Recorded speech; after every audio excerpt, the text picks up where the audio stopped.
The moon was quiet, eerily so. It wasn't the kind of silence that brought peace. It was the heavy, suffocating kind, like the universe itself had forgotten this small, desolate rock orbiting the gas giant, Zorath 7. Helios Ven stumbled across its barren surface, his boots crunching against the icy ground. His breath fogged up the visor of his suit in short bursts as he fought to keep moving forward. Every step felt heavier than the last, not just because of gravity, but also because of the crushing weight of failure. Elias had been sent on what should have been a simple survey mission, a routine check for resources on an uncharted moon. Earth's colonies were expanding rapidly, and every scrap of raw material mattered. But now, less than 24 hours into the mission, things had gone horribly wrong. A sudden micrometeorite storm had torn through his ship, damaging critical systems. He'd barely managed to eject in time before the vessel exploded behind him, leaving nothing but debris scattered across the frozen wasteland. His survival pod had landed intact, but it hadn't lasted long. The heating system failed within hours, forcing him to abandon it and venture out into the cold with only his spacesuit for protection. Now, almost 2 days later, his oxygen levels were dangerously low, and the temperature outside was plummeting further. Each exhale seemed to drain more energy from him, and his movements were growing sluggish. "Come on," Elias muttered under his breath, though the sound was muffled by his helmet. "You can do this." But even he didn't believe his own words anymore. The horizon stretched endlessly ahead of him, featureless save for jagged rocks jutting out of the ice like broken teeth. There was no sign of rescue, no hope of finding shelter. Just endless emptiness. And then something moved. At first, Elias thought it was his imagination playing tricks on him. Hallucinations weren't uncommon when oxygen deprivation set in, after all. But there it was again, a flicker of motion near one of the larger boulders. Squinting through his frost-covered visor, he saw a small, furry creature huddled close to the ground. Its body shimmered faintly, as if covered in iridescent scales, and its eyes glowed softly in the dim light. It looked injured, whimpering faintly as it tried to crawl toward a crevice in the rock. For a moment, Elias hesitated. Helping the creature would mean wasting precious oxygen and energy. Resources he couldn't afford to lose. But something about the way it stared at him, wide-eyed and vulnerable, struck a chord deep inside. He couldn't leave it there to die. Cursing himself silently, Elias trudged over to the creature. His gloved hands trembled as he scooped it up gently, cradling it against his chest. It let out a weak chirp, its tiny body shivering despite the warmth radiating from his suit. Carefully, Elias carried it to the nearest crevice and tucked it inside, shielding it from the biting wind. "There," he said, his voice barely audible. "Good luck."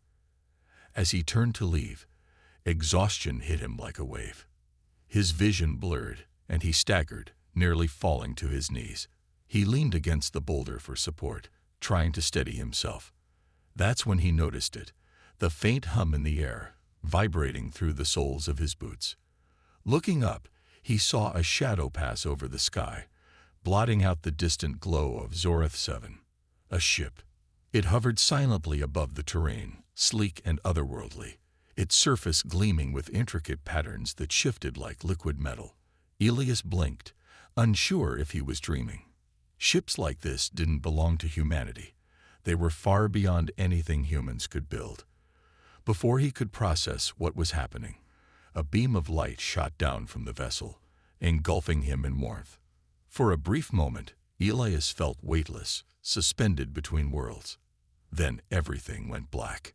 Captain Caliph stood on the bridge of her ship, watching the human sprawled unconscious on the medical bed below. Her crystalline exoskeleton shimmered faintly under the soft glow of the overhead lights, reflecting hints of blue and silver. She tilted her head slightly, studying the fragile being before her. Humans were strange creatures, soft-skinned, frail, yet capable of incredible resilience. This one, in particular, intrigued her. "He risked his life for an animal," she murmured, turning to her second-in-command, Talon. "Why?" Talon, whose elongated limbs and smooth carapace marked him as a member of the Lumaveri warrior caste, shrugged. Perhaps it is instinctual behavior among their kind, or perhaps he sought some form of redemption before succumbing to death. Kelith frowned. Redemption. She wasn't sure she understood the concept fully. To the Lumaveri, survival was paramount. Emotions rarely factored into decisions. And yet there was something undeniably compelling about the human's actions. Risking oneself for another living being, even a lesser one, wasn't something many of her people would consider doing. "He is stable," announced Verain, the ship's medic, "but his suit's systems are failing. Without intervention, he would not have survived much longer." Kelith nodded absently, still lost in thought. Saving the human had been a calculated risk, one that could cost her dearly if the Council learned of it. Interfering with lesser-developed species was strictly forbidden unless absolutely necessary. Yet, as she gazed down at the unconscious figure, she felt a pang of something. Curiosity. Compassion. Whatever it was, it unsettled her. "Prepare a chamber for him," she ordered finally. "We will observe him until he recovers. And if the Council asks why we intervened..." Tylan pressed cautiously. Kelith straightened, her posture rigid. "Then I will take full responsibility. For now, ensure his care is prioritized." As the crew dispersed to carry out her orders, Kelith lingered by the observation window, staring at the human once more. She didn't know what compelled her to save him, nor did she fully understand the implications of her decision. All she knew was that, for the first time in centuries, she felt uncertain and strangely alive. Whatever lay ahead, one thing was clear: this human's presence aboard her ship would change everything. Elias woke slowly, his mind swimming through layers of grogginess. For a moment, he thought he was still on the moon, cold, alone, and struggling to breathe. But then he realized something was different. The air around him felt warm, almost comforting, and there was no pressure against his chest from the failing oxygen tank. His eyes fluttered open, only to be met with a blinding light that made him squint. "Where?" he croaked, his voice hoarse and barely audible. The room, or whatever it was unlike anything Elias had ever seen. The walls shimmered faintly, as if they were alive, shifting colors in subtle waves. Strange symbols floated in midair, glowing softly like fireflies trapped in glass jars. And above him hovered what looked like some kind of machine, its tendrils gently scanning his body. It didn't seem threatening, but it definitely wasn't human.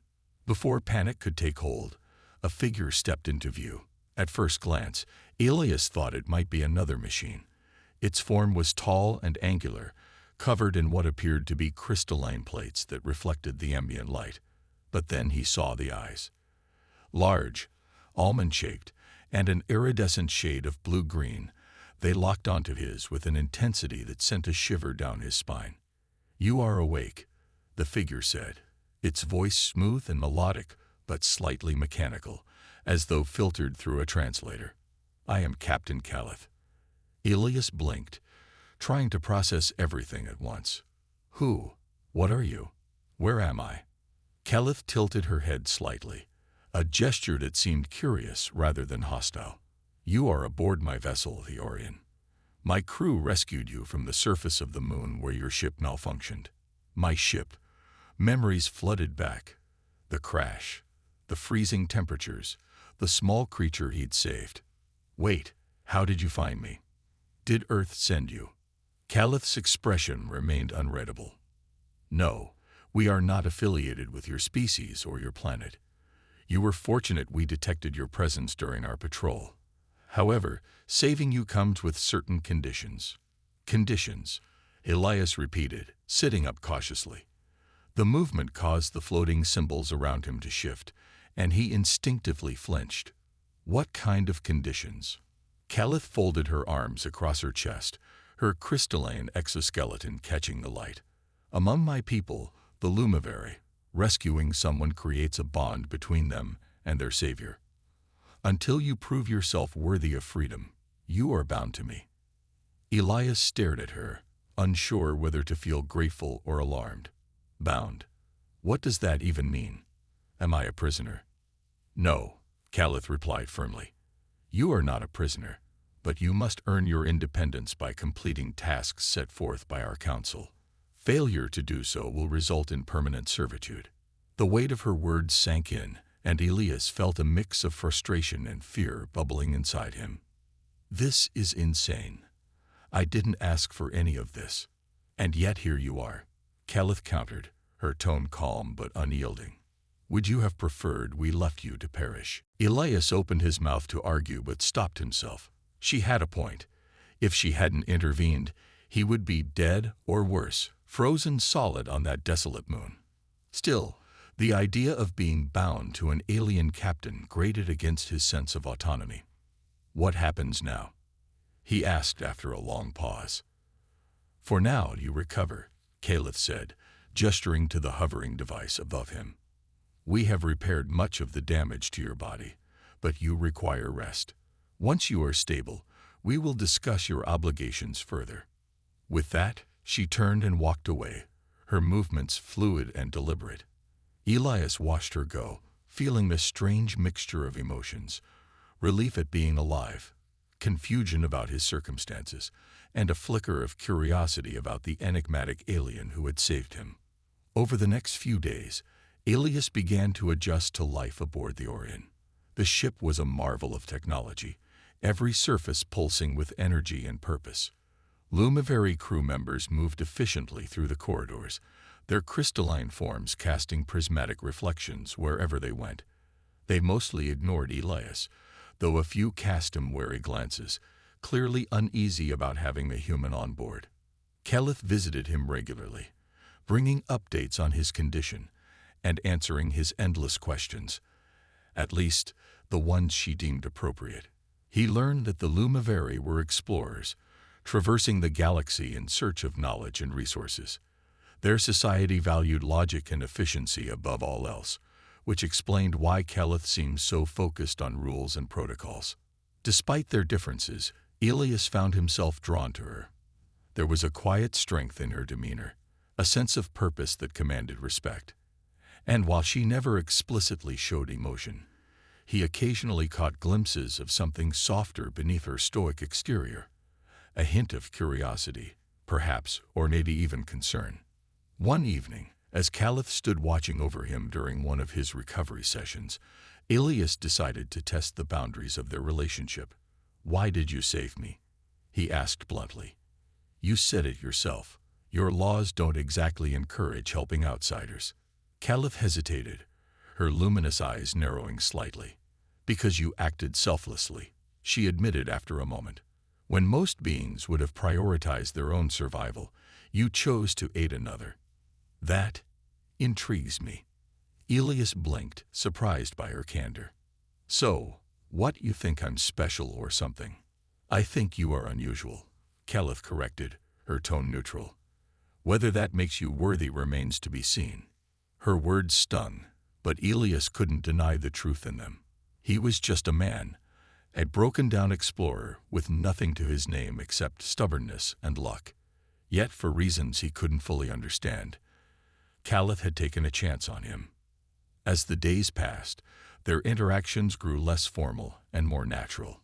Elias started asking about the Lumiveri culture, eager to learn more about the beings who had saved him. In turn, Caliph questioned him about humanity, fascinated by their chaotic blend of creativity and destruction. Slowly but surely, a fragile trust began to form between them. For the first time since waking up on the Orion, Elias allowed himself to hope.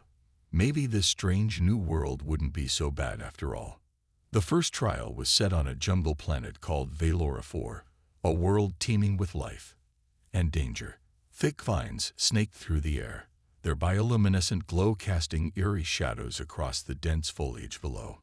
The air was humid and heavy, filled with the sounds of chirping insects and distant roars that echoed ominously through the trees. Elias stood at the edge of the forest, his heart pounding as he adjusted the translator device strapped to his wrist. It hummed softly, translating Caliph's instructions into English. You must navigate the labyrinth within, Caliph explained, her crystalline exoskeleton shimmering faintly under the dim light. At its center lies an artifact, a key required for your next trial. Retrieve it, and you pass. Elias glanced at her skeptically. A labyrinth. You're telling me this place has some kind of maze hidden in it? It is not merely a maze, Caliph corrected. It is alive. The plants respond to movement, and predators roam freely. Your survival depends on strategy and caution. Great, Elias muttered under his breath. Because I'm totally qualified for this. Caliph stepped closer, her glowing eyes locking onto his. You are capable of more than you believe, human. Do not underestimate yourself. Her words caught him off guard. For someone who had initially seemed cold and calculating, Caliph was beginning to show hints of encouragement, or maybe even faith. Either way, it gave Elias a small boost of confidence. I'll do my best, he said finally, gripping the hilt of the short blade Caliph had provided him. Its handle was cool to the touch, the blade sharp enough to cut through the thick vines if needed.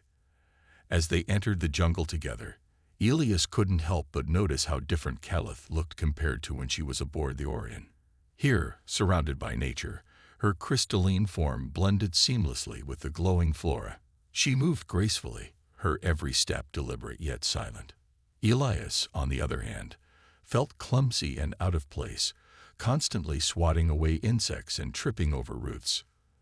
They hadn't gone far before the first challenge presented itself. A low growl rippled through the air, followed by the sound of something large crashing through the underbrush. From the shadows emerged a creature unlike anything Elias had ever seen, its body sleek and feline-like, covered in shimmering scales that reflected the jungle's eerie light. Its eyes glowed red, fixed intently on them. "Stay behind me," Caliph ordered, raising her arm. A pulse of energy shot from her palm, striking the creature squarely in the chest. It let out a pained screech before retreating into the darkness. Elias stared at her, wide-eyed. What was that thing? A predator native to this region, Caliph replied calmly, lowering her arm. They hunt using vibrations. Avoid sudden movements unless necessary. Elias nodded, swallowing hard. This wasn't going to be easy. Hours passed as they ventured deeper into the jungle, navigating the twisting paths of the living labyrinth. The walls of vegetation shifted unpredictably, forcing them to backtrack or find alternate routes. At one point, Elias accidentally triggered a trap. A cluster of thorny vines lashed out, nearly catching him around the waist. Caliph intervened just in time, slicing through the vines with a beam of energy from her weapon. "You need to pay attention," she chided, though her tone lacked malice. "Distractions will get you killed." "I'm trying." Elias snapped back, frustration bubbling to the surface. "This isn't exactly my element, okay? Maybe next time you can send me somewhere less alive." Caliph paused, turning to face him fully. Her expression softened slightly, though her posture remained rigid. "You blame me for placing you here, but these trials were designed by my people, not me. If you wish to earn your freedom, you must adapt." Her words struck a nerve. Elias knew she was right. Blaming her wouldn't change anything. Still, he couldn't shake the feeling that she was treating him like a burden rather than an equal partner. "I don't want special treatment," he said firmly. "But I also don't want you acting like I'm completely useless. I saved myself once, remember? And I saved that animal back on the moon." Caliph regarded him silently for a moment, then nodded. "Very well. Let us proceed, together." By the time they reached the heart of the labyrinth, night had fallen, or what passed for night on Valora 4. The glowing plants dimmed slightly, casting long, flickering shadows across the ground.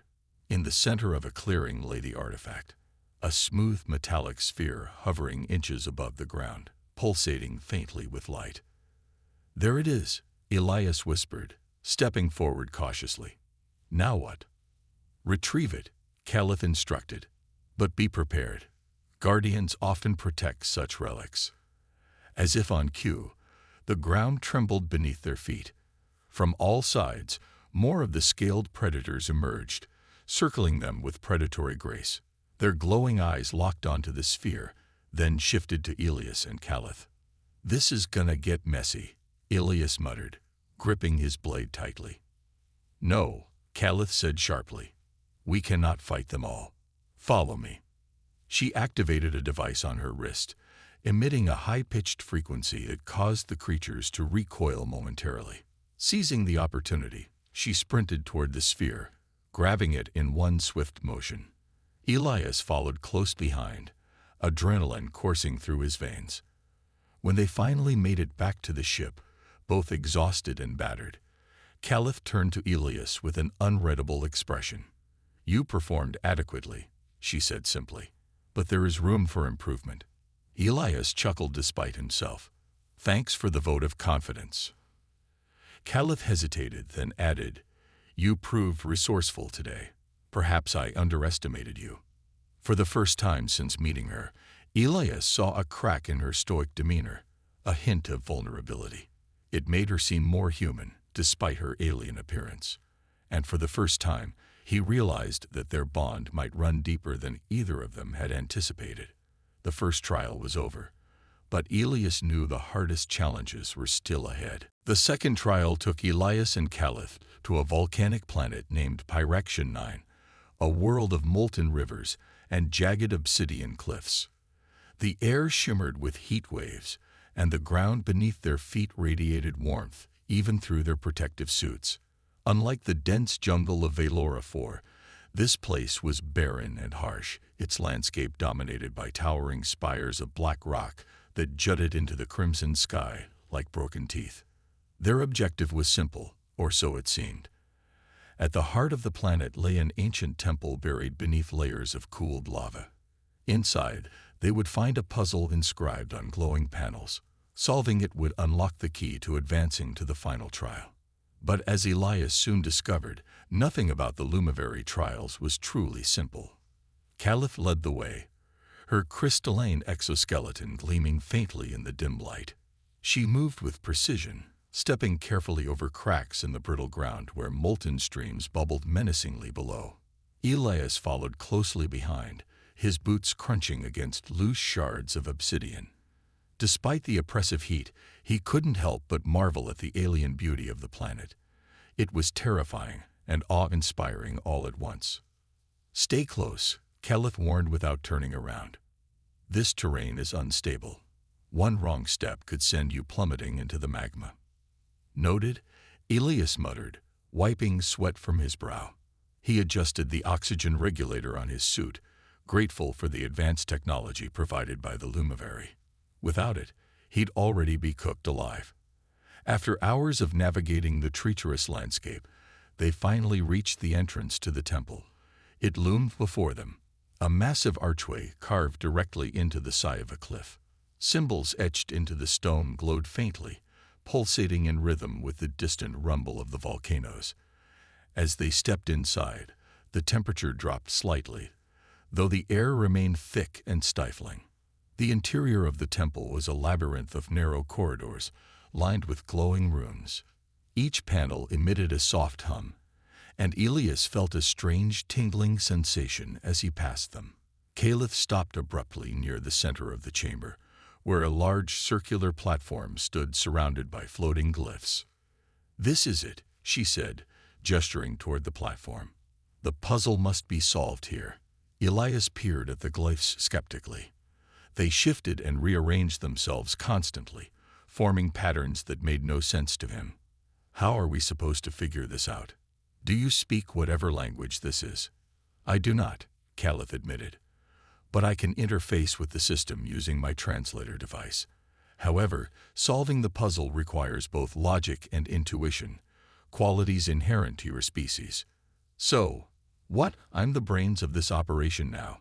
Elias asked, raising an eyebrow. "You performed adequately during the first trial," Calith replied dryly. "Perhaps you will surprise me again." Her comment stung slightly, but Elias shrugged it off.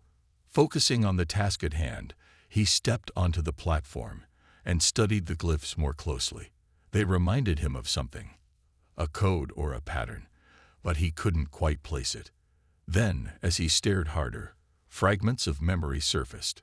Back on Earth, he'd spent countless hours tinkering with old machinery, deciphering complex circuits and algorithms. Maybe this wasn't so different. As Elias worked, Kelith monitored the surroundings, her sharp eyes scanning for potential threats. But her attention kept drifting back to him. There was something fascinating about the way his brow furrowed in concentration, how his fingers traced invisible lines in the air, as if piecing together a mental map. Humans were unpredictable creatures, driven by emotions rather than pure logic.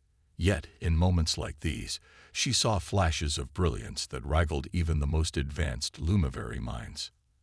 Hours passed, and just when Elias began to feel overwhelmed, a breakthrough came.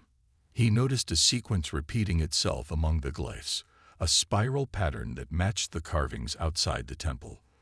Following his instincts, he aligned the glyphs accordingly, causing the platform to emit a low hum. Slowly, a holographic image materialized above it, a map of the galaxy overlaid with coordinates. "We did it," Elias breathed, stepping back triumphantly. "That's gotta be the next location, right?" Kelith nodded, her expression unreadable.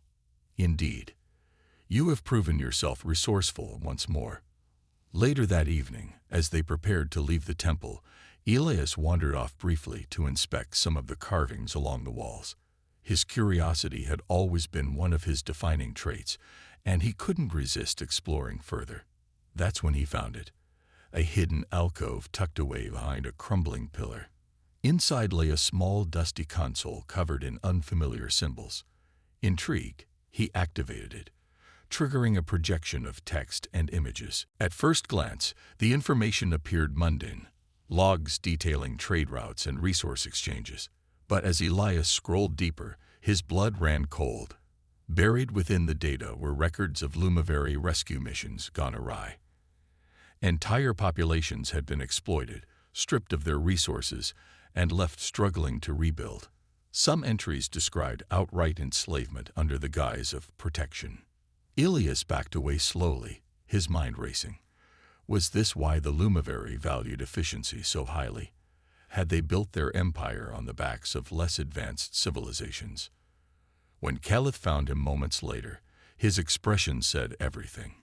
"What did you discover?" she asked sharply, her voice tinged with unease. "This," Elias gestured toward the console, his hands trembling slightly. "Your people, they'd been exploiting others, haven't they? All those rescues, they're not really about helping anyone. They're about taking what you need and leaving them worse off." Kelith's gaze hardened, but there was a flicker of guilt in her luminous eyes. "Not all of my people support such actions," she said quietly. "There are factions within our society who misuse tradition for selfish gain. I chose to save you because I believe in aiding others, not exploiting them." Elias stared at her, torn between anger and confusion. "Then why didn't you tell me any of this sooner? How am I supposed to trust you if you're part of a system that does this?" Kelith hesitated, then sighed deeply. "Because I hoped you wouldn't have to learn the truth this way. My decision to rescue you has already put me at odds with my own kind. If the Council learns of this discovery, it could jeopardize everything, including your freedom." For a long moment, neither of them spoke. The weight of what they had uncovered hung heavy in the air. Finally, Elias broke the silence.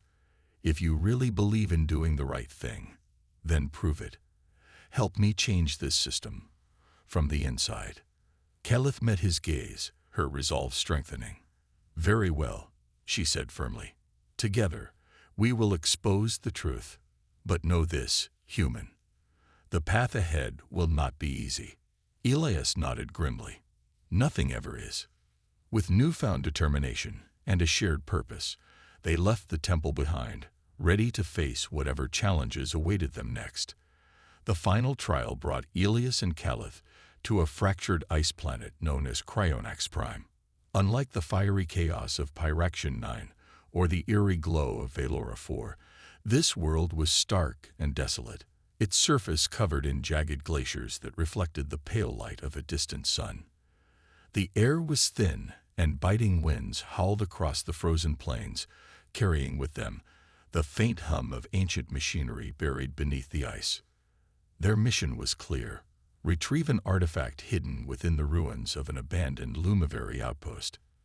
But as they descended toward the planet's surface, Calith warned Elias of something unusual about Cryonax Prime. "This place is not uninhabited," she said, her voice low and measured. "Two factions of sentient beings reside here, the Altheri and the Vorthen. They have been locked in conflict for centuries." "The trials never mentioned anything about warring factions," Elias replied, frowning. "What does this have to do with us?" "It complicates matters," Calith admitted. "The artifact lies within territory claimed by both sides.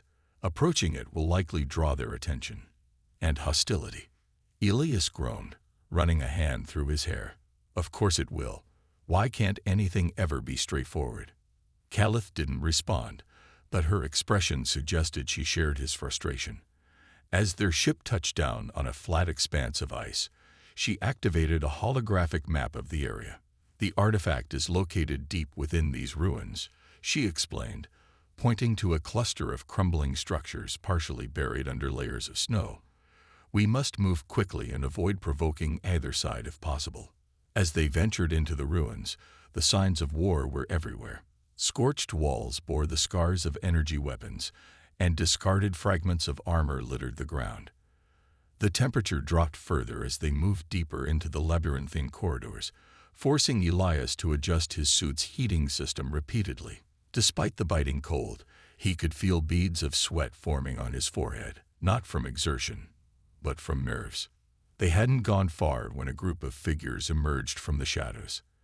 Their bodies were tall and slender, their skin a translucent blue that shimmered like frost in the dim light. These were the Altheri, graceful yet imposing, their eyes glowing faintly as they studied Elias and Calith with suspicion. "Lumiveri," one of them said, stepping forward. His voice was melodic, but edged with hostility. "Why have you come here?" "We seek only the artifact," Calith replied calmly, raising her hands in a gesture of peace. "We mean no harm." "The artifact belongs to no one," the Altheri leader countered sharply. "But we protect it from those who would misuse it, including your kind." Before Calith could respond, another group appeared behind them. This time, the Vorthen. Shorter and stockier than the Altheri, their grayish skin was rough and cracked like old stone. Their leader stepped forward, brandishing a crude weapon made of salvaged metal. "You dare trespass on our land. Leave now, or face the consequences." Tension crackled in the air as the two factions glared at each other, their animosity palpable. Elias glanced between them nervously, realizing they were caught in the middle of a powder keg ready to explode. "Listen," Elias said suddenly, surprising even himself. "We're not here to take sides. We just need the artifact. It's important for something bigger." He shot a quick look at Calith, hoping she understood his vague explanation. To his relief, she nodded slightly before addressing both groups. "My companion speaks the truth. This artifact is part of a greater purpose, one that may benefit all beings, including yours. If you allow us to retrieve it peacefully, I pledge my assistance in ending this conflict." The leaders exchanged skeptical looks, clearly unconvinced. But then, the Altheri leader spoke up. "If you truly wish to help, prove it. Mediate a ceasefire between us." Elias blinked, stunned. "Wait, what? You want us to negotiate peace?" "It is the only way," the Vorthen leader growled. "Prove your intentions are pure, or leave empty-handed." Over the next several hours, Elias and Calith found themselves thrust into the role of diplomats, shuttling back and forth between the two factions. It was exhausting work. The Altheri were proud and distrustful, while the Vorthen were stubborn and quick to anger. Progress came slowly, with every compromise met by resistance. At one point, Elias nearly gave up, frustrated by the endless bickering. "How are we supposed to fix centuries of hatred in a single day?" he muttered to Calith during a brief break. "We cannot undo the past," she replied softly, "but perhaps we can plant the seeds of change." Her words resonated with him, reigniting his determination. Together, they proposed a plan, a neutral zone where representatives from both factions could meet regularly to resolve disputes without resorting to violence. To sweeten the deal, Caliph offered advanced technology to improve living conditions for both groups. After much debate, the leaders finally agreed, at least tentatively. A fragile truce was brokered, sealed with a handshake between the two sides. Though far from perfect, it marked the first step toward lasting peace. With the ceasefire in place, Elias and Caliph retrieved the artifact, a crystalline orb pulsating with soft light. As they prepared to leave, the Altheri leader approached them. "You have done well," he said, his tone softer than before. "May your journey bring balance to the stars." Elias smiled weakly, feeling a mix of pride and exhaustion. "Thanks. Let's hope so." Back aboard the ship, Caliph turned to him with a rare smile. "You performed admirably today. Perhaps there is hope for humanity after all. And maybe there's hope for the Lumivari too," Elias replied, returning her smile. For the first time, they felt like true partners, not bound by obligation, but by shared purpose. The journey back to the Lumivari homeworld was quieter than Elias expected. After the chaos of Cryonax Prime, the silence aboard the Orion felt almost unnatural. Yet it wasn't uncomfortable, not entirely. The bond between him and Caliph had deepened during their time together, forged through shared trials and hard-won victories.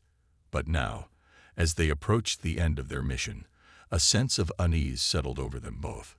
Elias sat in the observation deck, staring out at the stars streaking past the ship's windows. His mind raced with questions he didn't know how to answer. What would happen when they reached the council? Would his efforts be enough to earn his freedom? Or would the Lumivari dismiss everything he'd accomplished as meaningless? Caliph entered the room silently, her crystalline exoskeleton catching the light as she moved. She stood beside him for a moment before speaking. "You seem troubled," she said softly, her melodic voice cutting through the quiet. "I'm just thinking," Elias replied without looking at her, "about what comes next. About us." Caliph tilted her head slightly, her glowing eyes narrowing in thought. "You fear the council will not recognize your achievements." "It's more than that," Elias admitted, finally turning to face her. "I've spent so much time trying to prove myself, to you, to your people, but I don't even know if I want this freedom anymore. Not if it means walking away from everything we've built." For a moment, Caliph was silent, her expression unreadable. Then she sighed, a sound so faint it might have been imagined. "You are no longer bound to me by obligation alone," she said finally. "That changed long ago, though I did not realize it until now." Her words caught Elias off guard. He stared at her, searching for any sign of hesitation or doubt, but found none. "What are you saying?" he asked cautiously. "I am saying that I believe in you, not because of tradition or duty, but because of who you are. You have shown courage, ingenuity, and compassion. These qualities make you worthy, regardless of what the council decides." Elias felt a lump rise in his throat. For someone who claimed to value logic above all else, Caliph's words carried an unexpected weight, one that touched something deep inside him. "But what about you?" he pressed. "If I leave, what happens to you? To us?" Caliph hesitated, her usual composure wavering ever so slightly. "I do not know," she admitted. "If I advocate for your release against the council's wishes, it could cost me my position, or worse. But I cannot deny what I feel, that our connection transcends the rules imposed upon us." When they arrived at the Lumivari homeworld, the sight of the sprawling cityscape took Elias's breath away. Towering spires of crystal stretched toward the sky, their surfaces shimmering like liquid rainbows under the twin suns. Ships of all shapes and sizes hovered gracefully above the metropolis, creating a dazzling display of technology and artistry. It was beautiful and intimidating. They were escorted immediately to the council chamber, a vast hall filled with rows of luminous platforms where the Lumiveri leaders convened. Each council member radiated authority, their crystalline forms glowing brighter than any Elias had seen before. At the center of the room stood a raised dais, where Caliph and Elias were instructed to wait. As the trial began, the council questioned Elias relentlessly, scrutinizing every decision he had made during the 3 challenges. Some praised his resourcefulness. Others dismissed his actions as reckless or overly emotional. Through it all, Elias kept his composure, answering honestly and without hesitation. He knew he couldn't change their minds completely, but he hoped to show them that he was more than just a human. They owed him that much. Finally, it was Caliph's turn to speak. Stepping forward, she addressed the council with a clarity and conviction that silenced the room. "This human has proven himself capable and honorable," she declared. "But beyond that, he has challenged me to reconsider the very foundations of our traditions. To hold him bound any longer would be unjust, not only to him, but to the values we claim to uphold." Murmurs rippled through the chamber, some approving, others outraged. One elder rose from his platform, his voice sharp and commanding. "Captain Caliph, do you understand the implications of your statement? By releasing him, you defy centuries of law." "I understand fully," Caliph replied, her tone unwavering. "And I accept the consequences. True leadership is not about enforcing rules blindly. It is about fostering growth, unity, and understanding. If we cannot adapt, then we risk stagnation and eventual extinction." The council erupted into heated debate, voices overlapping in a cacophony of disagreement. Elias watched helplessly, unsure whether Caliph's boldness would help or harm his case. Finally, after what felt like hours, the lead counselor raised a hand for silence. "The council has reached a decision," he announced solemnly. "Elias Venn shall be granted his freedom, but only on one condition. Captain Caliph must remain on Earth as humanity's ambassador, tasked with fostering relations between our species." The room fell silent.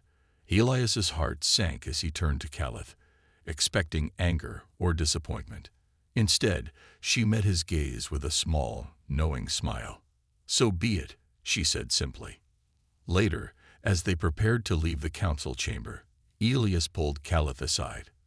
"Are you okay with this?" he asked quietly. "Staying on Earth? I mean, it's a big change." "It is," Caliph replied, her voice steady. "But perhaps it is time for new beginnings, for both of us." Elias nodded, feeling a mixture of relief and gratitude. Whatever lay ahead, he knew they would face it together, not as captor and captive, but as equals. The journey back to Earth was quieter than Elias had anticipated, but not in an uncomfortable way. Instead, it felt peaceful, a calm after the storm of trials, revelations, and hard decisions. The Orion hummed softly as it traveled through space, its crystalline walls glowing faintly with the same ethereal light that seemed to emanate from Caliph herself. For the first time since their paths crossed, Elias allowed himself to truly relax. Caliph spent much of the voyage observing humanity's homeworld through the ship's telescopic sensors, her expression thoughtful yet curious. She marveled at the vibrant blue-green orb suspended in the void, its surface dotted with swirling clouds and vast oceans. "Your planet is beautiful," she said one evening as they stood together on the observation deck. "Chaotic, perhaps, but full of life." Elias chuckled, leaning against the railing beside her. "Yeah, we've got our problems. Pollution, wars, you name it. But there's something about Earth that keeps people coming back. Maybe it's home, I guess." "Home," Caliph repeated softly, testing the word on her tongue. A concept both simple and profound. "Tell me, Elias, what will you do now that you are free?" He hesitated, glancing at her before turning his gaze back to the stars. "Honestly, I'm not sure. Before all this, I was just another explorer, chasing resources for colonies that barely cared about ethics. But now," he paused, searching for the right words, "now I feel like I have a purpose, helping bridge the gap between humans and Lumiveri." It's a chance to make things better, you know. Caliph nodded slowly, her luminous eyes reflecting the distant glow of Earth. "And what of us?" she asked quietly, though her tone betrayed no hint of vulnerability. "Do you believe such a bond can endure beyond obligation or necessity?" Elias smiled, feeling a warmth spread through him despite the chill of deep space. "I think it already has. You saved me when you didn't have to, and I helped you see your own world differently. That's not something I'll forget anytime soon." Her lips curved into the faintest semblance of a smile, one so subtle it might have been imagined. "Then perhaps our mission is only beginning." When the Orion finally touched down on Earth, news of Caliph's arrival spread like wildfire. Crowds gathered around the landing site, cameras flashing as journalists clamored for glimpses of the alien captain who had risked everything to save a human, and then stayed behind to foster peace. To many, Caliph represented hope, proof that even across galaxies and cultural divides, understanding was possible. For Elias, the attention was overwhelming. He hadn't expected to become a symbol of unity, but he quickly embraced the role. With Caliph by his side, he addressed crowds, gave interviews, and worked tirelessly to educate humanity about the Lumiveri, while advocating for ethical cooperation between their species. It wasn't easy. There were skeptics, critics, and those who feared the unknown. But Elias tackled every challenge with the same determination that had carried him through the trials. Caliph, too, adapted remarkably well. Though initially wary of human customs and emotions, she grew fascinated by their creativity and resilience. She learned to appreciate art, music, and even humor, often surprising Elias with her dry wit during tense negotiations. In return, she shared insights into Lumiveri culture, teaching humanity about efficiency, sustainability, and the importance of balance.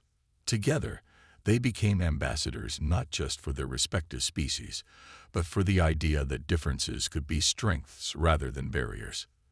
Their partnership inspired others to look beyond fear and prejudice, sparking collaborations that led to advancements in science, medicine, and technology. Slowly but surely, humanity began to envision itself as part of a larger galactic community. Months later, Elias found himself standing on a hill overlooking the ocean, watching the sun dip below the horizon. Beside him, Caliph stood silently, her crystalline form catching the last rays of daylight. Neither spoke for a long moment, content simply to share the quiet beauty of the moment. "You've changed my world," Elias said finally, breaking the silence.